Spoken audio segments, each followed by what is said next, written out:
Nous sommes au terme de nos interventions. Nous procéderons maintenant à l'ouverture de la séquence des échanges. Pour cela, vous connaissez nos habitudes. Nous ouvrons la première séquence avec 5 questions. Donc, tous ceux qui sont désireux de poser une question peuvent lever la main et le micro leur sera donné. Vous connaissez le principe aussi. Nous commençons par des questions sur les thématiques qui ont été abordées et dans les propos liminaires et certainement dans les différentes interventions.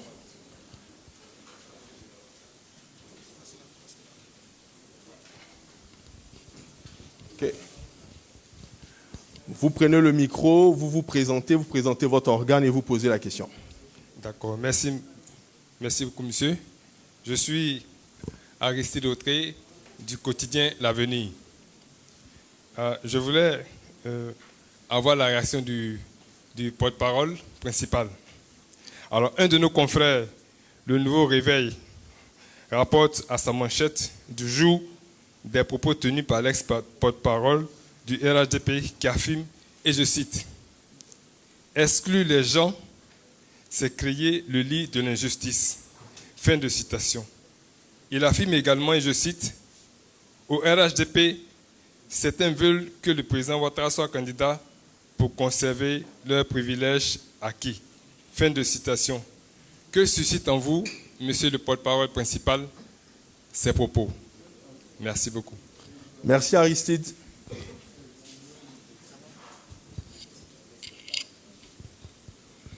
Monsieur le porte-parole principal, je suis Yapi Koulibaly, je parle pour le quotidien Le Jour Plus. Votre frère de parti Évariste Thié Méambli, ancien député élu de Fakobli-Sémian, ancien président du conseil régional du Kémon, a saisi le procureur de la République pour le tribunal de première instance d'Abidjan Plateau afin de vous voir être trimballé devant un juge et être jugé. Parce que selon l'ancien président de First Transit, vous avez tenu ici il y a 7 jours des propos qui mettent en danger sa famille et lui-même. Et aucune intimidation, dit-il, ne saura être tolérée dans sa marche vers la présidence du RHDP. Monsieur le porte-parole principal du parti, est-ce que vous allez vous bagarrer avec votre frère? Merci. Merci Yapi Koulibaly. Question suivante. Monsieur le porte-parole, je suis Venant Saka, journaliste pour le quotidien L'Inter. Je voudrais savoir si, en dehors de la candidature du président Alassane Ouattara pour la présidence du parti et à la présidentielle de 2025, si vous avez enregistré d'autres candidatures, notamment celle de Méambli et éventuellement le président du MFA. Merci. Merci Venant Saka. Je pense que nous avons fait le tour de la première séquence. Je récapitule rapidement. Aristide de l'Avenir s'interroge sur la réaction du porte-parole principal au sujet du titre du journal Le Nouveau Réveil, présentant les propos de l'ex-porte-parole, dont je crois M. Joël Nguessan. Yapi Koulibaly du journal Le Jour Plus demande la réaction de M. le porte-parole principal sur le fait que M. Méambli aurait saisi la justice. M. Venant Saka de l'Inter veut savoir s'il y a d'autres candidatures possibles au cours de ce congrès qui se tiendra les 21 et 22. Monsieur le ministre d'État, porte-parole principal.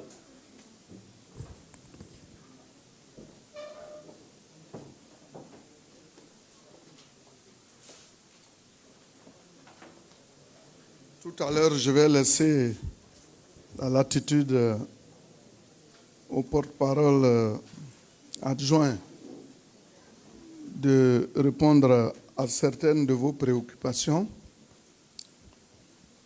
Vous avez parlé de Joël Nguessan qui était ex-porte-parole, qui parle de conserver des privilèges, et c'est cette volonté de conserver les privilèges qui nous pousse à choisir le président Alassane Ouattara comme notre candidat. Et ceux qui ne sont pas au pouvoir, qui veulent être candidats, qu'est-ce qui pousse les gens allez-y, envoyez. Ça, c'est la question que je pose. Je crois qu'il ne faut pas déplacer le débat. Et c'est ce que vous faites quand on réagit. Après, les gens s'offusquent. Monsieur Joël Nguessan a dit certainement ce qu'il pense. Mais je pense qu'au moment où il était porte-parole, il n'avait jamais tenu de tels propos. Parce que si ce sont les privilèges qui nous attirent, certainement que ces privilèges aussi ont attiré Joël Nguessan. Et que peut-être maintenant, il n'a plus ces privilèges. Donc par réminiscence, il essaie de faire revenir cela. Mais quand on a enfoui dans son fort intérieur ces façons de voir les choses, incontestablement, quand on est loin maintenant, on pense que les autres là-bas sont en train de tout gaspiller. Mais de grâce, M. Joël Nguessan doit savoir que c'est par rapport au travail que notre chef a fait, par rapport à sa vision d'une Côte d'Ivoire qui va toujours de l'avant, et nous l'avons précisé dans notre déclaration, que tous, nous avons été unanimes pour que le président Alassane soit à nouveau notre candidat. Ce ne sont pas les privilèges qui nous attirent. Vous avez parlé d'exclusion des gens. Mais ce sont les gens qui se sont exclus. Le RHDP n'a pas exclu un candidat. Nous l'avons beau répéter, mais chaque fois les mêmes questions reviennent. Et vous êtes convaincus que Thiam, dont parle le PDCI RDA, s'est fait enrôler alors qu'il était français.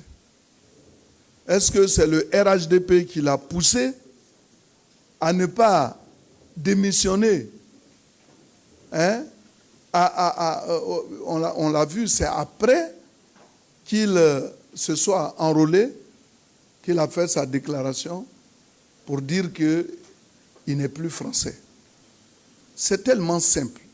Je ne veux plus y revenir et que cela soit entendu une bonne fois pour toutes. Personne n'a exclu Thiam, c'est Thiam lui-même qui s'est exclu. Au point où lui-même, sentant le danger, a décidé même de démissionner du poste de président du PDCI-RDA. Mais est-ce que c'est nous qui l'y avons contraint? Non, soyons sérieux. Je crois qu'il faut arrêter désormais de nous poser de telles questions, puisque chaque fois, on revient sur les mêmes choses.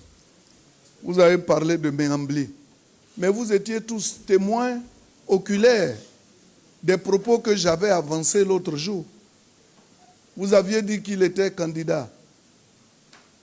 Et j'ai fait allusion au président Laurent Gbagbo qui parlait fort parce que à côté de lui, il y avait sa femme. Quelqu'un disait, vous savez, cette tirade ne vient pas de moi.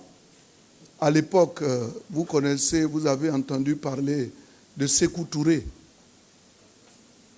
Sékou Touré, qui était allé chez un de ses amis, et il avait souhaité que ses gardes lui demandent de sortir de la maison pour qu'il lui parle. Et le monsieur, sans avoir vu Sékou Touré, a dit, mais qui est le terme, il a utilisé Blacro, qui veut que moi je sorte. Alors les gardes voulaient lui administrer des secousses. Quand Sékou Touré est sorti pour dire non, laissez-le, s'il a eu le courage de le dire, c'est parce que sa femme était à côté. Sinon, si sa femme n'était pas là, il n'allait jamais le faire. Donc je n'ai fait que transposer des termes de l'époque à aujourd'hui, parce que tel que l'autre parlait, on avait l'impression qu'il le faisait. Et c'est pour ça que j'ai fait la transition pour dire que certainement on peut voir sa femme pour dire qu'on est candidat, mais dehors on ne le fait pas. Est-ce que j'avais parlé de Mamblé? Méambli ou quoi. Je n'ai même pas dit son nom. Mais d'où vient-il que je l'ai attaqué, j'ai même proféré des menaces alors que vous étiez tous témoins oculaires des propos qu'on a avancés. En tout cas, vous avez dit, est-ce que je vais bagarrer avec mon frère? Non, c'est lui qui cherche la bagarre. Certainement qu'il s'est inscrit du côté des bagarreurs, mais nous, au RHDP, on ne fait pas de bagarre. Nous sommes des hommes porteurs d'idées. Si Méambli veut qu'il vienne ici nous prouver qu'effectivement, je l'ai attaqué. Moi, je ne sais même pas s'il est candidat. C'est ici que vous avez donné l'information que Méambli est candidat. Sinon, quand on est candidat au titre du RHDP, nous venons de faire les congrès. Le président du comité d'organisation est là. Partout où nous sommes allés, dans sa zone de prédilection, personne n'a entendu parler de lui. Or, si on doit être candidat, c'est au pré-congrès, puisque le pré-congrès aussi a proposé des candidatures. Et partout, c'est le nom du président Alassane Ouattara qui est sorti. Vous avez vu tous les reportages qui ont été faits. Nulle part, on a entendu parler de Méambli. Or, s'il devait être candidat, c'était déjà au pré-congrès. Il ne l'a pas fait. Alors, est-ce que c'est moi qui vais venir dire ici qu'il est candidat enregistré, puisque vous avez parlé de lui et de celui de l'ancien MFA? En tout cas, moi, je ne sais même pas s'ils sont candidats ou pas. Dans tous les cas, nous sommes un parti démocratique. S'ils sont candidats, à l'occasion donc de notre congrès, qu'ils viennent pour dire qu'ils sont candidats. Et puis, qu'ils se présentent, on va voir la raclée qu'ils vont subir et que peut-être plus jamais, ils ne parleront de candidature. Donc, c'est vous dire que au niveau du RHDP, nous sommes un parti ouvert, nous sommes un parti démocratique. Tous ceux qui veulent venir compétir, qu'ils viennent de façon saine, nous allons les accueillir. Mais de grâce, on ne peut pas être en France pour dire des insanités, alors qu'en réalité, on sait très bien, peut-être que Méambli veut avoir un nom. Aujourd'hui, là, le RHDP est un grand nom qui porte. En se frottant à nous, certainement qu'il aura un grand nom. Mais ce nom-là ne viendra jamais parce que les militants du RHDP sont unanimes qu'ils ont un seul candidat. Ce candidat-là s'appelle Alassane Ouattara. Et nous allons veiller à ce qu'il soit notre candidat et à ce qu'il soit élu au premier tour, même pas un second tour. Ceux qui rêvent de second tour, qu'ils se le prennent pour dit. Donc voilà, il y a eu, je crois que j'ai répondu à vos questions, mais je vais faire appel à... Tu es satisfait? Très bien. Bon, donc, l'éléphanto ne viendra plus parce qu'il est satisfait. Mais, merci.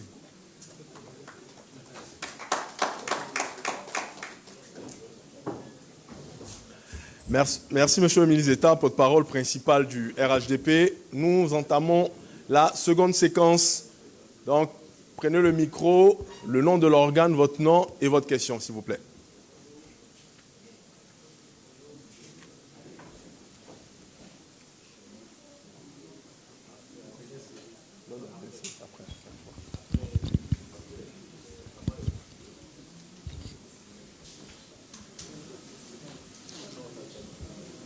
Bonjour. Bonjour. Je suis journaliste Zach Ignace à RTV Rassemblement TV et ma question s'adresse au président du comité d'organisation. À vous entendre, on réalise la myriade de personnes que vous attendez au congrès qui se tiendra ce week-end. Et donc, moi, ma question, c'est quels sont les dispositions qui ont été prises tant sécuritaires qu'au niveau logistique pour accueillir tout ce beau monde. Merci. Merci, Zach Elias. Oui, question suivante, s'il vous plaît. Bonsoir, monsieur le ministre. Je suis Carlos Dogba de Réel TV. Dans un courrier signé le 5 juin par le directeur de cabinet du ministre de la Santé, les directeurs régionaux et départementaux de la santé sont alertés afin de prendre toutes les dispositions nécessaires pour des prises en charge d'éventuels cas. L'on se demande pourquoi c'est au congrès de RHDP qu'une telle décision est prise? Et est-ce que antérieurement, pour les partis politiques, est-ce qu'il y a eu une telle initiative? Carlos, je vais Oui. vous prier de bien reprendre la question, s'il vous plaît. D'accord. D'accord, ok, Merci. allez-y. Merci. Ah, vous avez fini? Oui. Ok, merci. Bonsoir, Monsieur le ministre. Je me nomme Fulbert Yao. Je suis du site L'Info Express. Je vais être un peu curieux. Vous venez d'avoir une rencontre avec une délégation de l'Union européenne. J'aimerais savoir de quoi est-ce que vous avez parlé. Qu'est-ce que l'Union européenne vous a dit par rapport aux prochaines élections? Qu'est-ce que l'Union européenne veut? Est-ce qu'on peut avoir quelques informations? Merci. Ok. Merci à tous pour les questions. Je pense que nous avons fini. Je rappelle juste celle de Zach Elias qui était adressée à M. le Président du comité d'organisation sur les dispositions qui ont été prises pour l'organisation ou en tout cas pour la parfaite organisation du Congrès. Carlos Dogba aussi de Real TV est revenu sur une question relative à la santé, c'est ça? De toute façon, les porte-parole ont bien noté. Voilà, et après, il y a la question sur la rencontre qui s'est tenue avec l'UE tout à l'heure. Qu'est-ce qu'il en est été? Voilà, donc, Monsieur le Président du comité d'organisation, je vous invite à ce pupitre, s'il vous plaît.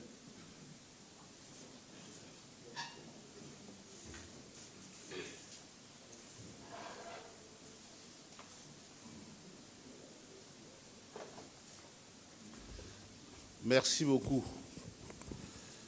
Concernant la première question, c'est de savoir quelles sont les dispositions qu'on a prises pour que le congrès se déroule bien, si j'ai bien compris. Alors, le premier jour, c'est 7000 congressistes que nous attendons au parc des expositions de Port-Bouët. C'est vrai qu'il y a les forces régaliennes, mais nous-mêmes, en tant que parti, nous sommes organisés pour pouvoir canaliser toute la foule qui arrive. Donc nous n'avons pas rien à craindre parce que c'est un endroit qui est parfaitement maîtrisé et donc tout va se dérouler comme il se doit. Donc ça, ce sont les 7000 congressistes. Au niveau du stade de Bempé, on vous a dit qu'à l'intérieur, on aura environ 70 000 personnes, mais on attend environ 100 000 personnes. Il y a eu plusieurs... Demain, nous y allons encore. Le vendredi, nous allons repartir. Tout ça pour pouvoir regarder comment est-ce qu'on accède au stade. Parce que faire venir plus de 100 000 personnes au stade de BMP, ce n'est pas simple. Donc, il faut regarder tous les accès au stade. On en a 4. En venant de la Y4 à partir d'Agnan, en venant de l'autoroute du Nord, en venant d'Adzopé et en venant de la prison civile. Donc, tous ces accès seront ouverts de sorte que l'accès au stade soit donc aisé. Donc, on a pris toutes les dispositions. Au niveau donc interne, nous avons donc recruté presque 5000 jeunes pour permettre donc, parce que ce n'est pas la police nationale, ce n'est pas les forces régaliennes qui vont aller à l'intérieur de la foule pour pouvoir organiser donc nos militants et sympathisants qui arrivent. Donc il y a des dispositions qui ont été prises. Il y a une commission sécurité qui a travaillé et toutes les dispositions sont prises. On a fait plusieurs simulations pour que tout ça se déroule bien. J'ai vu sur les réseaux sociaux une note qui circule concernant le ministère de la Santé. Pour nous, il n'y a rien d'autre.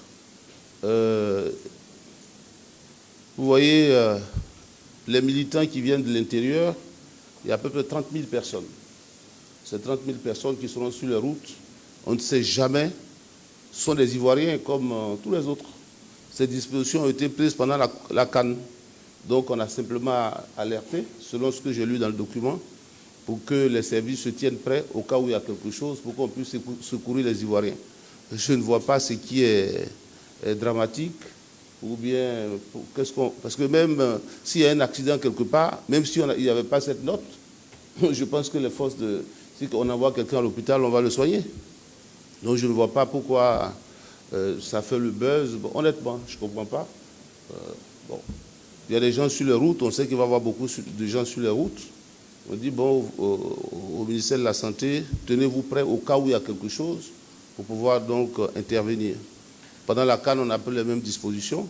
Le jour où l'État est informé qu'un parti politique veut organiser des activités où on sait qu'il va y avoir beaucoup de monde, on va demander à la santé de prendre les mêmes dispositions.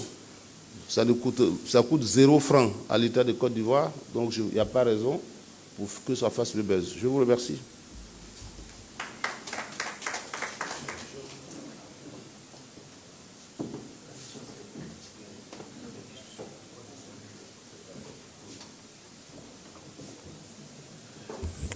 Je crois que la question était relative à la rencontre que nous avons eue avec l'Union européenne.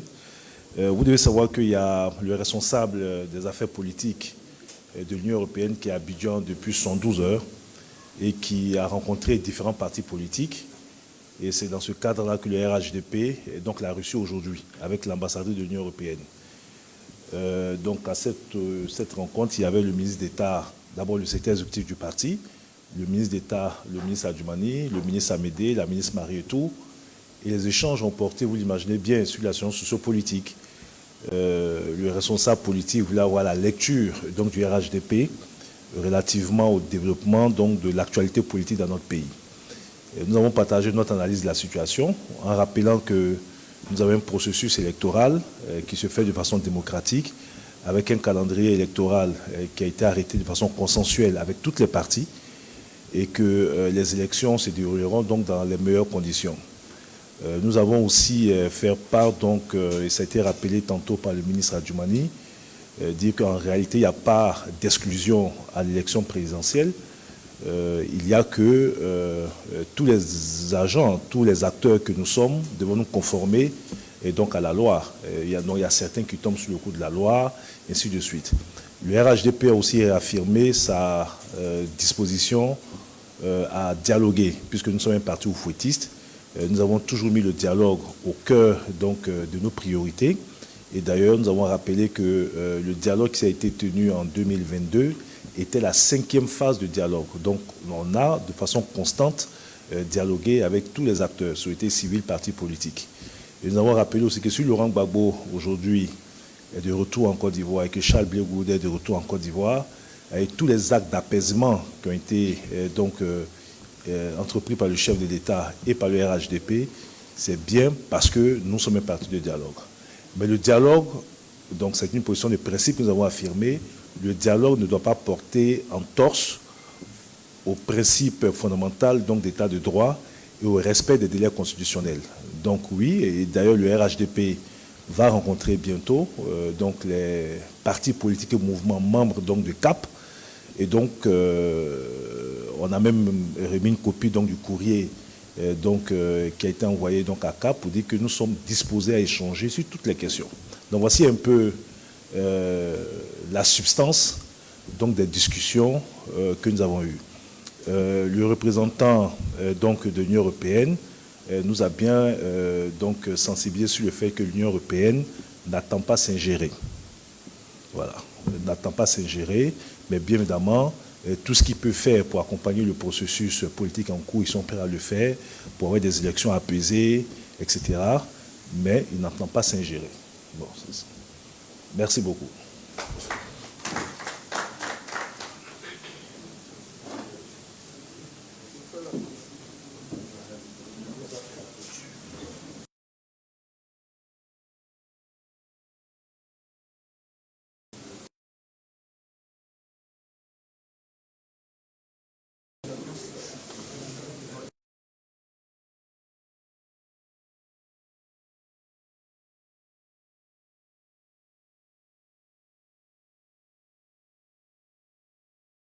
Dire que nous avons l'honneur de présider la commission communication et dans cette commission, il y a une sous-commission presse et médias dont rassurer tous nos amis de la presse.